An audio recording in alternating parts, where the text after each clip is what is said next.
Welcome to Coaches Roundtable. I'm Ed Codi, and welcome our guest, Butler High School All-American track distance runner who's set records not only in Pennsylvania, but national records. Welcome, Drew Griffith. Drew, congratulations. It's just an outstanding career. Yeah, thank you so much. I just want to get down and list some of these things. If I leave something off, you just tell me. National champion cross country, national high school record holder indoor 2-mile run, national high school record 1600, twice under 4 miles, 4-minute mile, WPIAL and PIAA record holder in the 1600 and 3200. Then I thought you'd be resting your laurels. You just recently won the Hoka High School mile race in St. Louis under 4 minutes at your second time under 4, right? 3:57 too. So I want to ask you, did I leave anything out, by the way? I mean, that sounds pretty accurate so far. So, do you know who Don Bowden is? Mm-mm.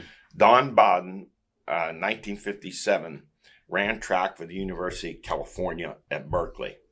He was the first American to break the 4-minute mile in a track meet at Stockton, California. His time was 3:58.7. So you beat his time, and that's pretty amazing. Yeah, thank you. So how'd you get your start in track?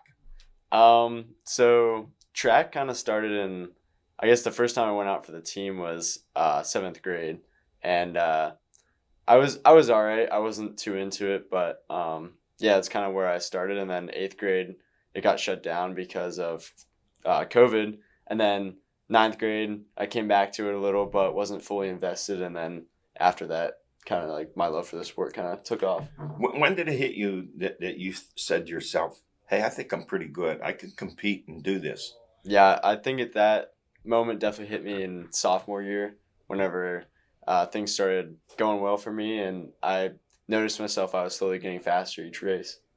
So you win the states 1600 and the 3200, and you set the records. And then I thought, wow, he's going to rest before he goes to Notre Dame. And then I turn around and see that you won the Hoka High mile event. What motivated you to enter that event? Yeah, so in the past 2 years, there's been a lot of really fast times run there. And at that meet alone, there's been 9 sub-4-minute miles run.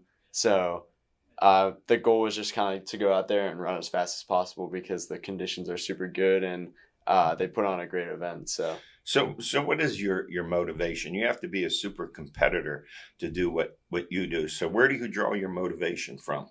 Honestly, I just find running super fun, and I just really enjoy it. But also, it's just the aspect of running where you can go out every single day. You can walk outside of your door and just get that much better each day just by running. So I think I just like the aspect of improving. You're not bionic, are you?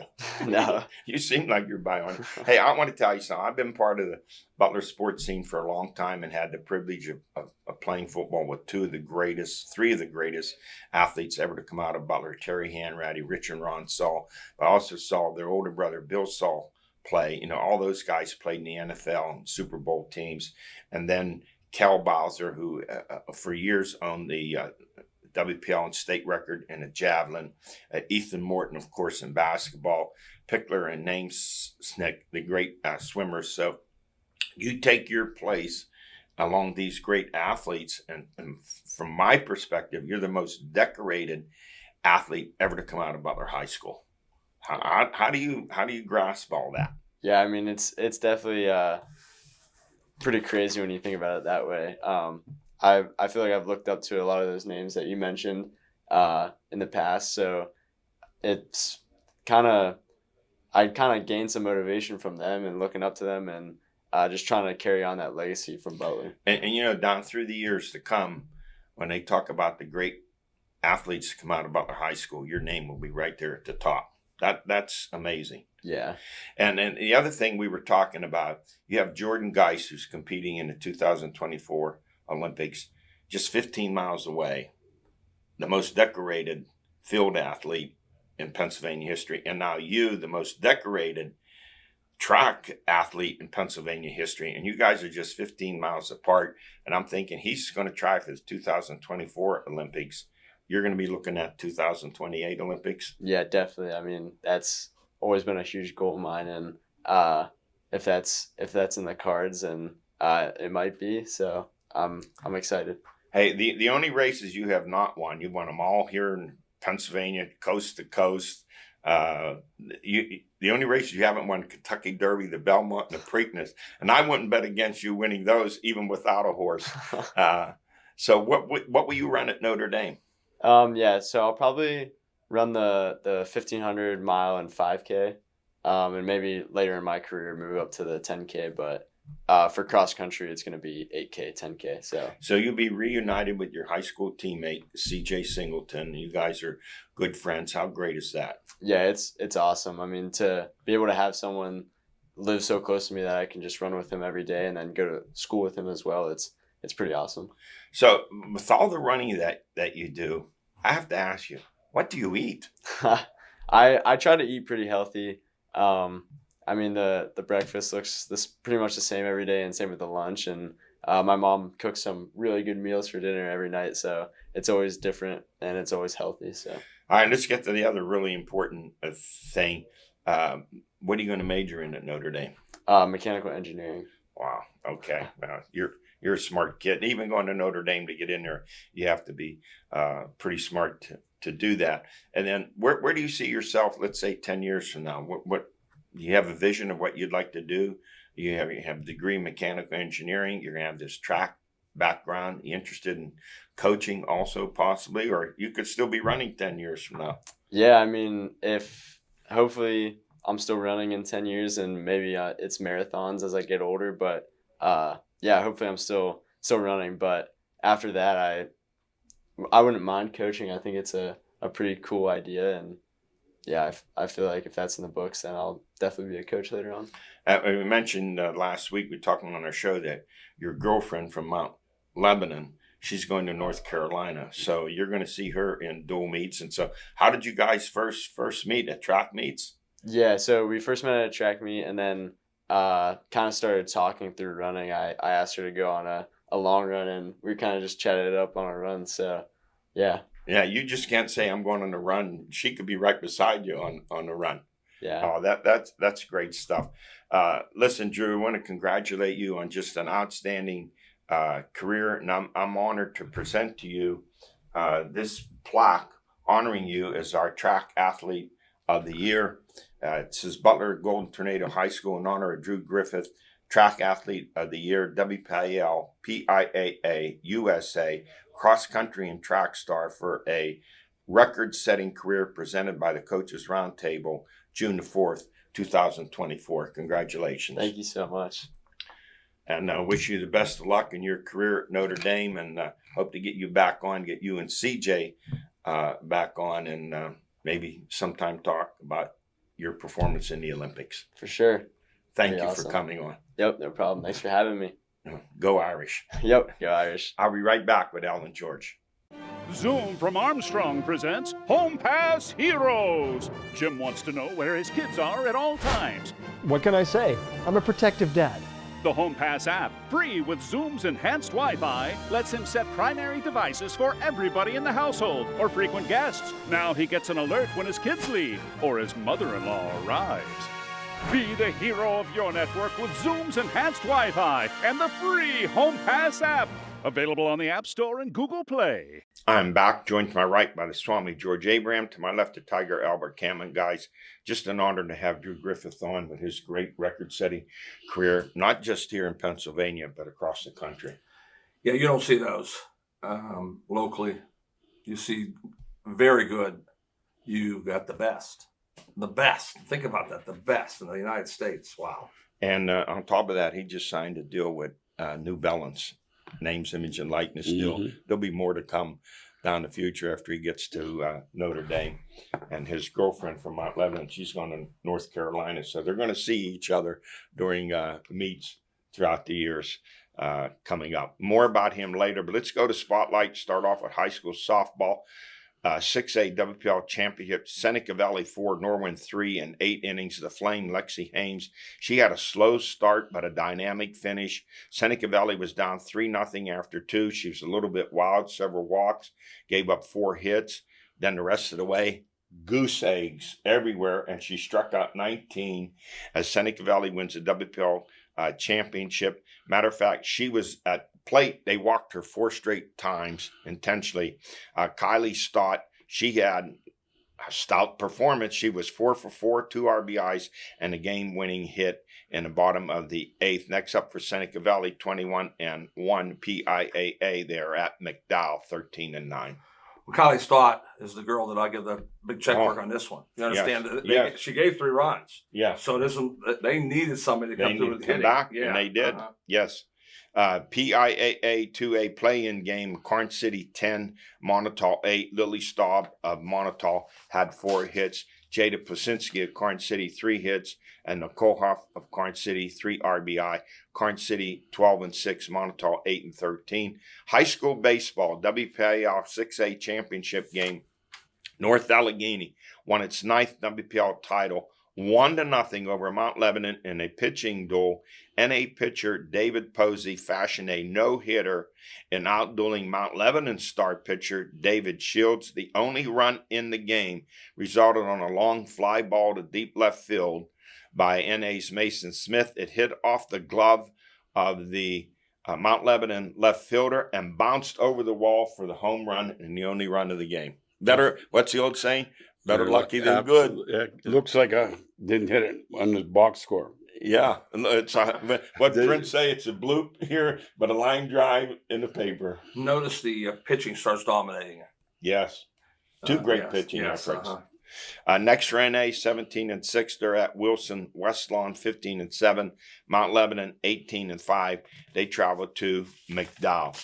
4A WPIAL Championship, the North Catholic Trojans, they win their 5th WPIAL title, defeating Indiana 7-5. For North Catholic, 7-4. Joseph Safar had a double, triple RBI and 2 runs scored. Ryan Shantz had 2 RBIs. Next up, the PIAA versus Fleetwood, 13-8. Where is Fleetwood? I would assume the Philly area. I'm not sure. I've never come across I never heard of it. Have you? I've never come across them. 3A WPIAL Championship, Avonworth stuns Riverside 4-3 in 14 innings, a game that took 4 hours and 3 minutes, the longest WPIAL Championship game since 1923. You know who was there? Bill Bourne was there. And Avonworth's first title since 1992. How about this relief pitching performance by Avonworth pitcher Chris Sharding? He went 7 1/3 innings in relief, 0 runs, 2 hits, and 9 Ks. Luke Zelenko had the game-winning hit. That's a performance. He's a sophomore also. And Yes. he'll be back for 2 more years. I thought he would start the game, and the coach decided to go with the upperclassman. And then this kid did it. Won a whole game anyway. Yeah, pitched the whole game right. Next for Riverside, 16-2. They take on Punxsutawney, 15-3. Avonworth, 15-9. They take on Central Martinsburg. District 9 2A title game. Red Bank Valley 2, Montauk 1. That went extra innings. Dawson Cook led the Warriors with 2 hits and an RBI. Next up, the PIAA Montauk, 12-9-1. They take on Seton LaSalle, 17-3. Red Bank Valley, 14-6. They meet Burgettstown, 13-5-1. Speaking of Drew Griffith, high school track, the Butler All-American distance runner and our track athlete of the year, is not resting on his enormous achievements. He won the Hoka High School mile race in St. Louis, breaking the 4-minute mile with a time of 3:57.2. Second place, the time was 4 minutes, 0.2. I watched it, and I'm thinking to myself how great he has to be because he's going against the best, and it wasn't close. Yeah, and keeps moving on. You think he'd say, I'm going to rest and relax a little bit. Now, how good is Griffith? How about this? In 1957, Don Bowden of the University of California became the first American to break the 4-minute mile in a track meet in Stockton, California. His time was 3:58.7. So Drew beats him by a second. Yeah, our producer Matt said something really cool. That he says he's going to Notre Dame, and with their nutrition and their personal trainers and everything they have, he's only going to get better. And he's looking at the 2028 Olympics. That's his goal. It should be.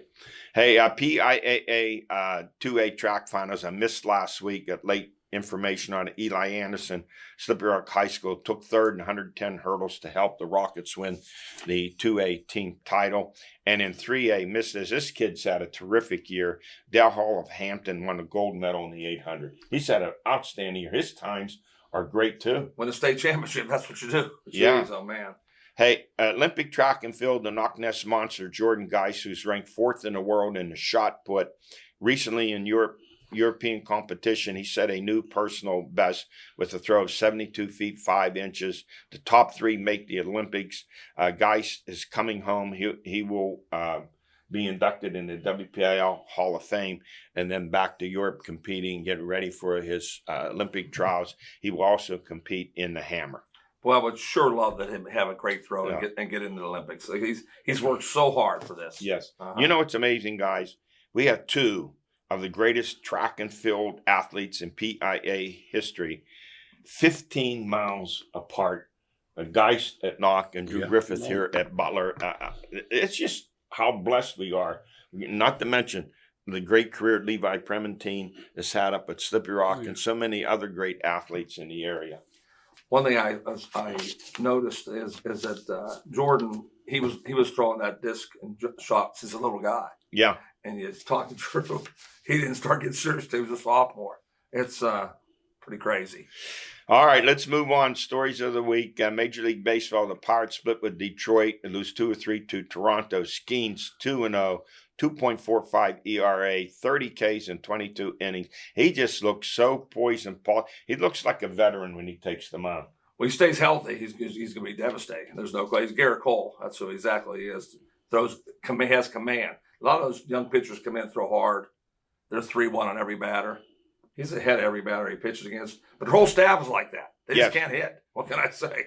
Mitch Keller, 7-3, 3.42 ERA. He's looking at maybe 15 wins plus for the season, although he struggled last year in the second half of the year. It looks like he can make the National League All-Stars. He beat Toronto 8-1. He's had a complete game, but he goes at least 6 innings every time out, 8 Ks, and only 1 walk in that 8-1 win over Toronto. George made a great point. I thought Skeens would be the All-Star. And George says, no, I think Keller will be. I think George is right. We say he went 6 innings. You see the pitcher for the Cubs threw 7 innings, no-hitter, 94 pitches. It's analytics. He's out of the game. It's 7 innings, 94 pitches. I know.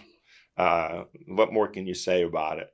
Hey, Pirate manager Derek Shelton praises Tellez 3-for-4 game and 4 RBIs and was praising his 110-mile-per-hour single. Tellez is now hitting 194, 1 home run, 12 RBI. One game doesn't take you out of a slump. And, 110-mile-an-hour single. I'd be happy if you get some of those bloops that look like corn cobs over the outhouse hits instead of waiting 10, 12 games between hits. That's terrible. He weighs 100 pounds more than his average. I could not manage 1 second because, I've been telling how lousy he was. See, instead of he gets one game to tell him how good he is, I'd be saying, hey, you're getting paid money. No, big money, and you're hitting 160. You stink. And instead he says, oh, he hit the ball 110 miles an hour. I'm so tired of this. I just told someone the other day, I said, there were in the days when Bill Verdon would hit 260 and Mazeroski would hit 260, 265, the Pirate fans were upset with them not batting like Grote and Skinner hitting 290 or 300 every year. But they didn't hit the ball 110 miles an hour. That's the whole key. It doesn't matter what your average is or how many RBIs you have or how many runs you score. He hit the ball. Or it's worse is how fast they throw it.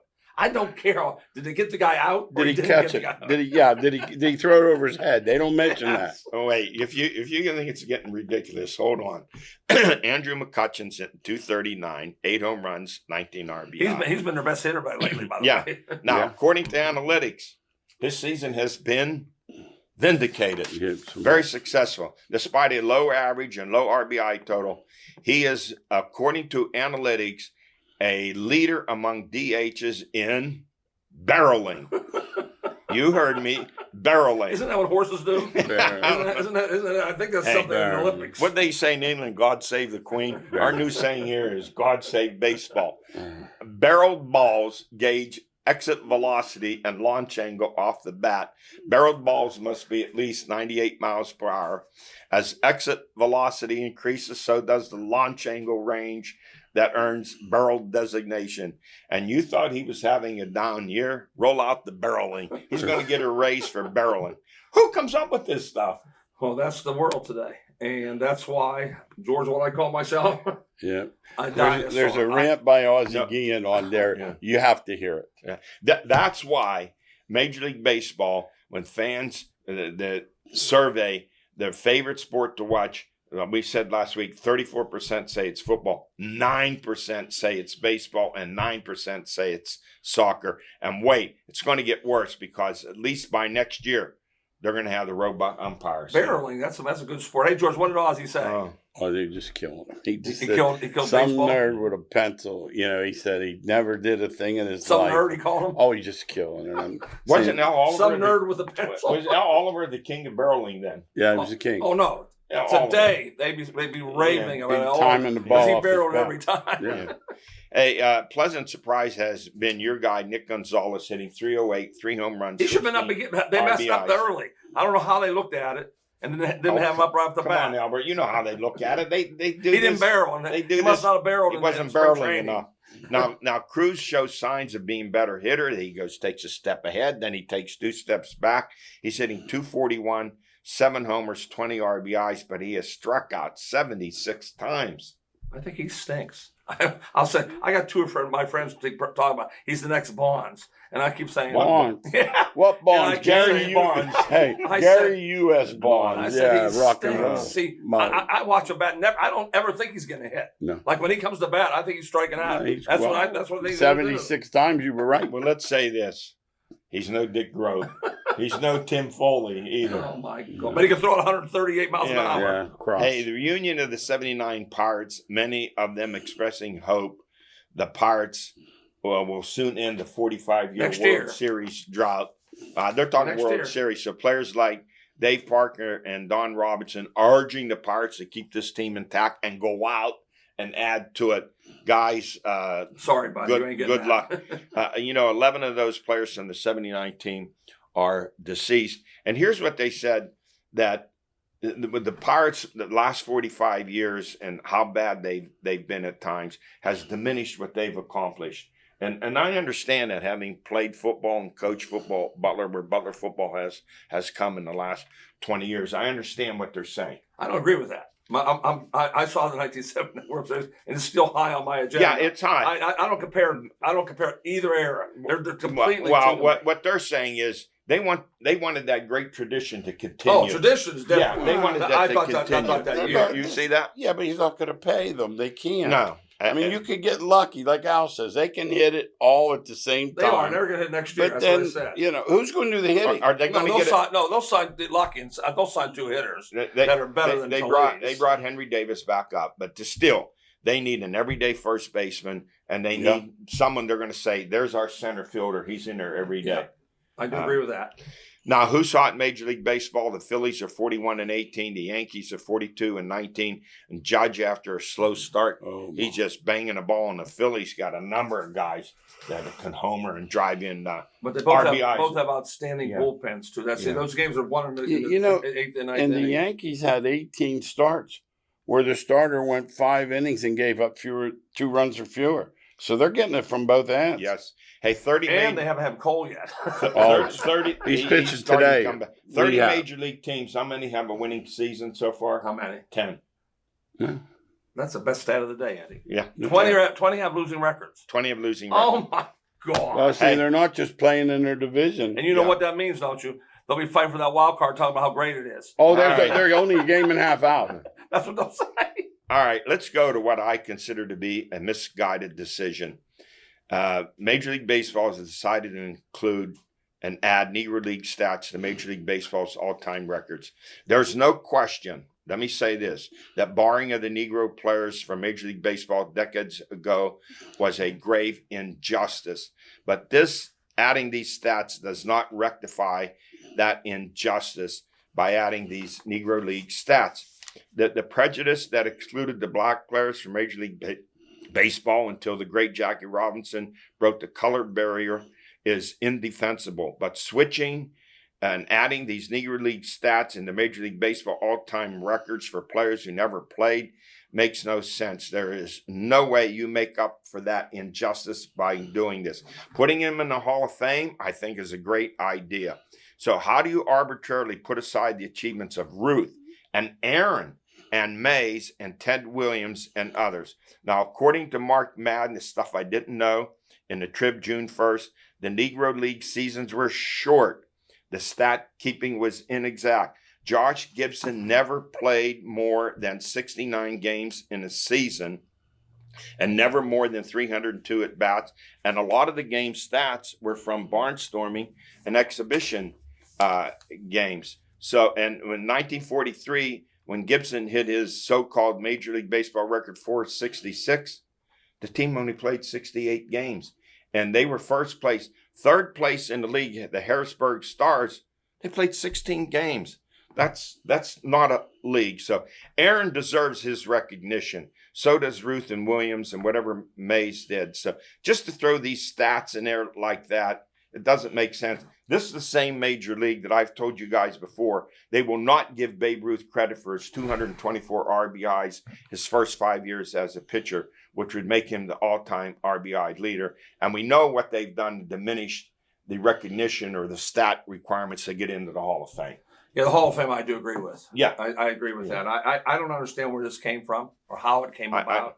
I don't know if they got pressure from somebody to do this, but they're two different entities because of games played. There's no question about it. Yeah, you can't compare 68 games. to 160. No, I don't give the Dodgers credit for the one in the No, you haven't, bubble. George. I'm not kidding about it. It's 1/3 of a season. And Williams, right, I agree. Williams, the year he hit 406, he played 154 games. And even the last game of the year when he was hitting 401, the manager said, sit out. He said, I am playing. Right. And he played in a doubleheader Right. and added 5 more points to his average. I think in some ways it's even disrespectful to Gibson because you bring to light the fact he only played 68 games that year. I wouldn't say go that far, but I agree with you. He was a great player. No, he's one of the greatest, one of the 3 greatest they ever seen. Yeah. But you can't do the stat part. Yeah. Yeah. Okay. Hey, guys, we've run out of time. We'll talk about the National Football League because the 18-game season is likely to be next year. That's it for us. We've run out of time. We'll see you next week.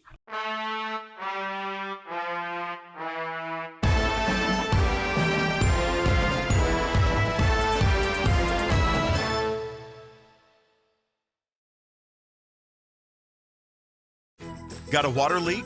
Got a clogged drain? Got a remodeling project going? Call the pros at Armstrong Comfort. We can stop that leak, unclog that drain, and install your new fixtures. There is no plumbing problem we can't fix. Our technicians have the latest training and state-of-the-art tools to complete your job correctly the first time. Call Armstrong Comfort for all your heating, cooling, and plumbing needs, or request an appointment online at armstrongcomfort.com. Things change.